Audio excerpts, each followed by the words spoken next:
నేను మొన్న కొంచెం కూర్చోవాలి మీరు అందరూ అక్కడ. మొన్న ముఖ్యమంత్రి గారితో గౌరవ ముఖ్యమంత్రి ఒక్క నిమిషం గౌరవ ముఖ్యమంత్రి శ్రీ చంద్రబాబు నాయుడు గారి ఆఫీస్కి వెళ్ళి ఆయన పేషీకి వెళ్ళి ఒకటి తెలియజేశాను. సార్ 70 సంవత్సరాల మనకి స్వాతంత్రం వచ్చిన తర్వాత కూడా ఇంకా పిల్లలు ఇబ్బంది పడతా ఉన్నారు. మన్యం ప్రాంతంలో రోడ్లు లేవు. ఎట్లయినా మీరు అంటే నిధుల కొరత ఉన్నప్పటికీ గత ప్రభుత్వం డబ్బులు సంపూర్ణంగా ఊడ్చేసింది. మీకు మద్యం మీద ధర పెంచి దాని మీద కూడా డబ్బులు చేసుకున్నారు. 25,000 కోట్లు భవిష్యత్తులో ఇంత తాగుతారని చెప్పి దాని మీద కూడా డబ్బులు తీసుకున్నారు. దాదాపు ఎన్నో వేల దాదాపు 15,000-20,000 కోట్ల రూపాయలు అప్పులు తీసుకున్నారు. ముఖ్యంగా 3 జిల్లాలకు సంబంధించిన ఆస్తుల మీద. ఇవన్నీ డబ్బులు తీసుకొని కూడా రోడ్డు వేయలేదు. మరి ఏం చేశారు అభివృద్ధి అంటే మీరు ఆలోచించండి. గత కాలంలో ఒక్క మంత్రి అన్నా వచ్చాడా మీరు చెప్పండి. ఈ రోజున నేను అధికారం రాకముందు ప్రజల్లో ఉన్నాను. అధికారం వచ్చిన తర్వాత కూడా నేను మీకోసమే పనిచేస్తాను. ఇక్కడున్న యువతకి నేను ఇదే మీకు మాటిస్తున్నాను. ఈ రోజున మన సాలూరు నుంచి నేను ఒకటే మాటిస్తున్నాను. నేను మన మన్యం ప్రాంతాలు యువతకి ఉపాధిలో కల్పించేలాగా టూరిజం వైపు కానీ చాలా మంది ఇక్కడికి మీకు ఉపాధి అవకాశాలు కల్పించేలా నేను ఇక్కడున్న స్థానిక రాజకీయ నాయకులు అన్ని పార్టీల రాజకీయ నాయకులతో పాటు మన గిరిజన వర్గ పెద్దలతోటి అందరితో మాట్లాడి ఒక బలమైన పరిష్కార మార్గం తీసుకుంటాం. అందుకే నేను ప్రతి 2 నెలలకు ఒకసారి 3 రోజులు పర్యటన పెట్టుకుంటాను మన జిల్లాలో. ముఖ్యమంత్రి గారికి ఒకటే చెప్పాను. దాదాపు 4,000 గిరిజన తాండాలకి రోడ్లు కావాలి. పంచాయతీలు క్రమంగా చూసుకుంటే 400 పంచాయతీలే కానీ గ్రామాలను మట్టుకు దాదాపు 4,000 తాండాలు ఉన్నాయి. 20 మంది నివసించేవి, 40 మంది నివసించేవి. ప్రతి ఒక్కరికి రోడ్డు వేయడానికి కష్టసాధ్యం కనుక ముందు మనం 3 విడతల చొప్పున అనుకున్నాం. ముఖ్యమంత్రి గారి దృష్టికి తీసుకొచ్చింది, ప్రధానమంత్రి గారి దృష్టికి మేము తీసుకెళ్లబోయేది. ఎక్కువ మంది కనుక మీరు తొందరగా రోడ్లు రావాలి అంటే 20 మంది ఒక చోట కాకుండా కనీసం 200 మంది 300 మంది ఒక చోట మీరు అందరూ ఉండగలిగితే రోడ్లు వెంటనే వచ్చేస్తాయి.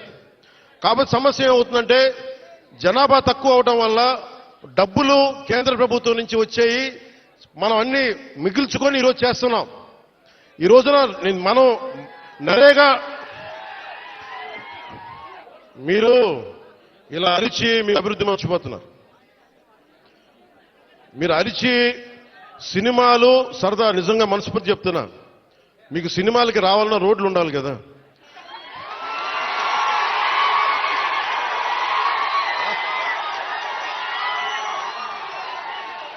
అలాగే మీరు ఉపాధి అవకాశాలు కావాలన్నా డబ్బులు ఉండాలి. డబ్బులు రావాలంటే ఎక్కడి నుంచి చేస్తాం? వెనకాల పెరట్లో చెట్లు కొడితే డబ్బులు వస్తాయా? మనం ఏదో స్కిల్ నేర్చుకోవాలి, ఒక సమర్థత ఉండాలి. దానికోసం మనం సంపూర్ణమైన ప్రయత్నం చేస్తా ఉన్నాం. నేను మీకు ఈరోజు మాటిస్తున్నా. నేను 2017లో చెప్పినప్పుడు మాట ఇచ్చాం, వెనక్కి వెళ్ళాం, నిలబడ్డాం. అలాగే ఈ రోజున ఇంకో మాట ఇస్తున్నాం. గౌరవ ముఖ్యమంత్రి నారా చంద్రబాబు నాయుడు గారి తరపు నుంచి కానీ, కూటమి ప్రభుత్వం తరపు నుంచి కానీ, మన మంత్రివర్గ సహచరులు కానీ, ఎమ్మెల్యేల తరపు నుంచి నేను ఒకటే మాటిస్తున్నా. ఇక్కడికి ఈరోజు వచ్చి రోడ్ల కోసమే రాలేదు నేను. మీ కష్టాలు తెలియాలి, మీ బాధలు తెలియాలి. నేనున్నా ఈ రోజున. అలాగే యువతకి ఉపాధి అవకాశాలు కల్పించాలంటే మీకు ఎలాంటి స్కిల్ మీకు కావాలి, ఇది నేను ఒక 5 సంవత్సరాలు చెప్పట్లా. వచ్చే సంవత్సరం లోపే మీకు ఏమి చేస్తే ఇక్కడ బాగుంటుందో అనేది నేను 3 పర్యాయాలు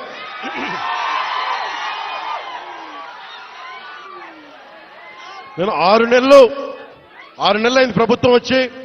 ప్రతి 2 నెలలకి నేను మన విజయనగరం జిల్లాలో కానీ, మన పార్వతీపురంలో కానీ, అరకు ప్రాంతాల్లో కానీ, గిరిజన జిల్లాలో కానీ అన్నింట్లో కూడా నేను కనీసం ప్రతి 2 నెలలకి 10 నుంచి 15 రోజులు గిరిజనులతోనే గడపాలి, మన ప్రాంతంలోనే గడపాలని కోరుకున్నాను. ఎందుకంటే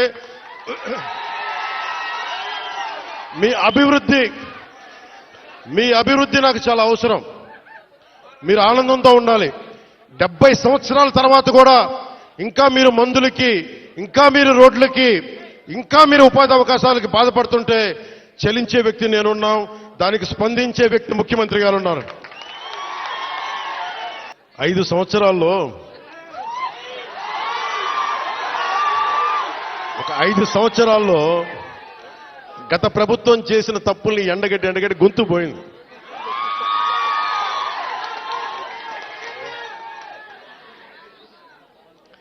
ఈ రోజున నేను మీకు ఒకటే మాటిస్తున్నా, మీకోసం నిరంతరం పనిచేయడానికి నేను ఉన్నాం. ఈ రోజున మన బడ్జెట్ 19 పంచాయతీలకు సంబంధించి ఇలాంటి రోడ్లే దాదాపు 40 కోట్ల రూపాయలతోటి మనం శాంక్షన్ చేశాం. ఇక్కడ పాడేరు, ఇంకొంచెం రంపచోడవరం దగ్గర రోడ్లలో ఇలాంటి పంచాయతీలను పెట్టుకొని ఒక్కొక్క సంవత్సరంలో 350 కోట్ల రూపాయల చొప్పున ప్రతి గ్రామం కనెక్ట్ అయ్యేలాగా ఇలాంటి ఇబ్బందులు లేకుండా ఒక ప్రతిపాదనలు తీసుకొచ్చాం. నాకు కావాల్సిందల్లా మీ దగ్గర నుంచి సహకారం కావాలి. మీరు సహకారం ఇస్తారని నేను మనస్ఫూర్తిగా కోరుకుంటా ఉన్నా. ఎందుకంటే మనం విజయనగరం జిల్లా చూస్తా ఉంటే, ఉమ్మడి విజయనగరం జిల్లా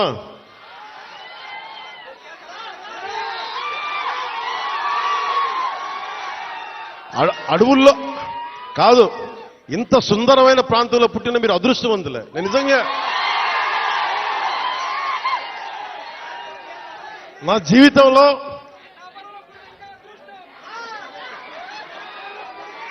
జీవితంలో నేను ఎప్పుడు అసూయపడలా. నాకు ఈర్ష్య ఉండదు. ఎవరైనా నాకైనా విజయం సాధించిన ఎత్తుకు ఎక్కి నాకు ఇబ్బంది ఉండదు. మొట్టమొదటిసారి మిమ్మల్ని చూస్తే నాకు అసూయగా ఉంది. ఇంత చక్కటి ప్రకృతి మధ్య మీరు బతుకుతూ నాకు అసూయ కలిగిస్తూ ఉన్నారు. అందుకని మీకు నాకు గుడొద్దు, బడి కావాలి మనందరికీ. ముందు చదువు ఉంటేనే భగవంతుడు గుర్తొస్తాడు, బడి ఉన్న చోట కూడా వస్తుంది. అందుకని నేను మీకు నిరంతరం మీకు అందుబాటులో ఉంటాను. కలెక్టర్ గారికి కూడా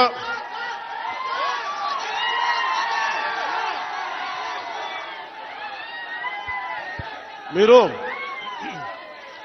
ఇక్కడ ఇంతమంది మీరు అన్నయ్య అంటారు, ఏం చేయరు మీరు. యువత ఇంతమంది ఉన్నారు. ఏంటబ్బా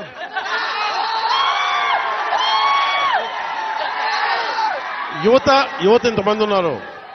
నేను కోరుకునేదల్లా మీకోసం పనిచేసేవాడు ఒకడు కావాలి. కూటమి ప్రభుత్వం మీకోసం పనిచేస్తుంది. చంద్రబాబు నాయుడు గారికి ఒకటే చెప్పాను, సార్ మనం నిలబడాలి అంటే నేను ఒకటే చెప్పాను. ఇంటెలిజెన్స్ కానీ పోలీస్ శాఖ కూడా చెప్పారు, ఈ వర్షంలో ఎందుకు సార్ మీరు ఎందుకు ఆగిపోండి అంటే నేను ఒకటే చెప్పాను. మా వాళ్ళు వర్షంలో తడుస్తున్నారు, మా వాళ్ళకి రోడ్ లేక బాధపడతా ఉన్నారు. నేను తడుస్తా, జ్వరం వచ్చినా ఎలాంటి అవాంతరాలు వచ్చినా మా వాళ్ళ పడ్డ కష్టం కంటే కూడా నేను పడే కష్టం పెద్దది కాదు. అందుకని నేను ఎందుకు ఈ మాట చెప్తున్నానంటే మీకోసం పనిచేసే వ్యక్తుల సమూహాన్ని మీరు ఎన్నుకున్నారు. మీకోసం పనిచేసే వ్యక్తుల సమూహాన్ని మీరు ఎన్నుకున్నారు. మేమందరం ఇక్కడ ఉన్నాం. మంత్రి గారిని చూస్తా ఉన్నారు, ఎమ్మెల్యే గారిని చూస్తా ఉన్నారు, ఇక్కడున్న నాయకులందరినీ చూస్తా ఉన్నారు. మేమందరం కూడా ఎందుకున్నాం ఇక్కడ అంటే మీకు 5 సంవత్సరాల కాలంలో ఏదో మాట చెప్పి వచ్చి వెళ్ళిపోవడానికి మేము లేవు. ఇక్కడ అధికారం లేనప్పుడు రోడ్ల మీద తిరిగాం, అధికారం లేనప్పుడు మన్యం ప్రాంతాల్లో తిరిగాం. నాకు బుగ్గలు నిమరటం తెలియదు, నాకు తల నిమరటం తెలియదు. నాకు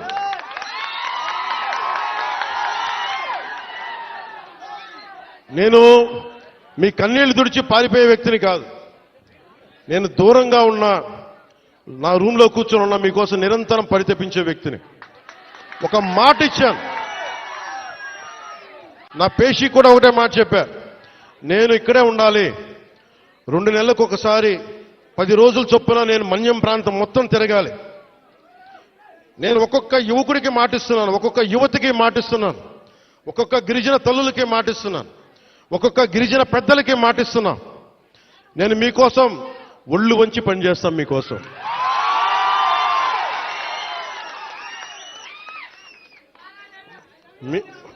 ఐ లవ్ యూ టూ.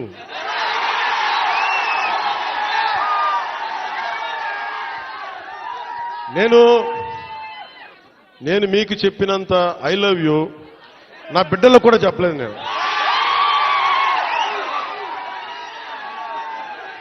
మీరు చూపించే ప్రేమ పవన్ కళ్యాణ్కి అధికారం ఉన్నా లేకపోయినా